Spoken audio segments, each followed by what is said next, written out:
Hi,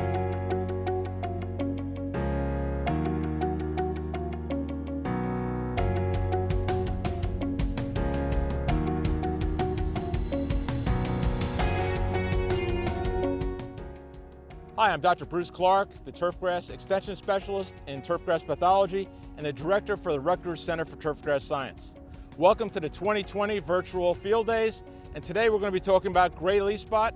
The objective of this study is to evaluate turfgrass fungicides and biorational products and programs for the suppression of this disease. Gray leaf spot is caused by the fungus Pyricularia oryzae. This disease came out of obscurity in the late 1980s, early 1990s. There was no resistance at all at that time in perennial ryegrass, and just devastated perennial ryegrass, tall fescue, and most recently attacking hard fescues. The breeders have done a fabulous job of developing disease-resistant cultivars, and our research here is designed to try to show how we can integrate with good disease-resistant cultivars to improve disease control with minimum fungicide use. So today I'd like to share with you some of the methods.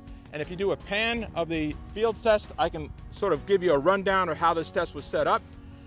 This is an evening shade perennial ryegrass stand that was seeded in June 30th, 2020. Its cutting height is 2.5 inches. It's irrigated frequently and fertilized to encourage the disease. And this test is sprayed with air induction nozzles.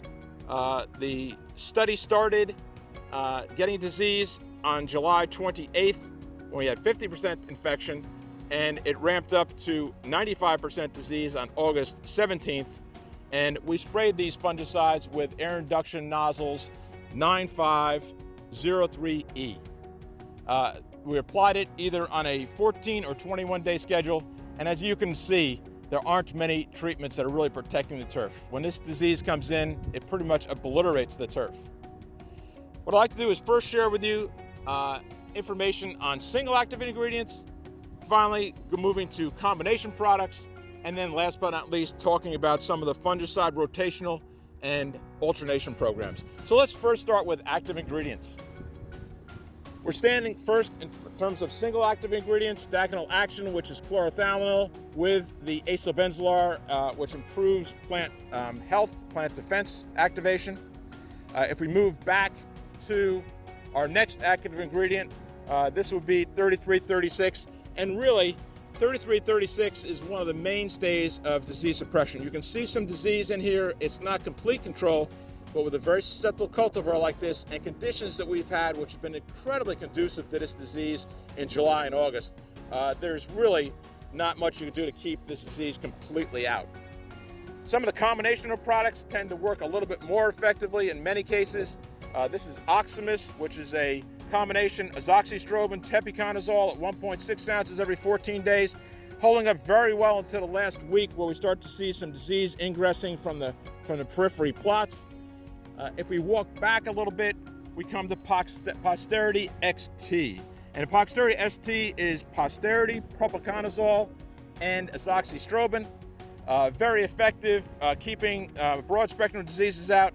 This was one of our better plots until recently, and it started to break down a little bit, but a very effective new fungicide for a broad spectrum of diseases coming out in the fall. If we move back then to Enclave, treatment 31. This is actually a four-way combination of 3336, chlorothalonil, iprodone, and tebuconazole. So it pretty much controls the disease. This is one of our better treatments, mainly because it has 4 active ingredients suppressing a range of different isolates of the Pyricularia fungus. If we move back, we can see Renowned, which is chlorothalonil in combination with azoxystrobin, again giving us very good control, even though we have strobilurin-resistant isolates of the Pyricularia fungus that have blown in from the south, and even though we have resistance to azoxystrobin alone, azoxystrobin and chlorothalonil working better than each individual product, which is the beauty of a tank mix combination, or in this case, a premix. And then if we move back, we can see a program. And this is one of our programs, our rotational programs. This program is a 2020 GLS rotational program which I put together. Again, trying to rotate different chemistries. We have benzimidazoles, we have the DMIs, the QOIs, and the nitrils. Those are the most effective products for the control of gray leaf spot. So by alternating those products, you tend to get some really good disease suppression. A little bit of disease in here, but for the most part, very good disease suppression under incredibly high disease pressure.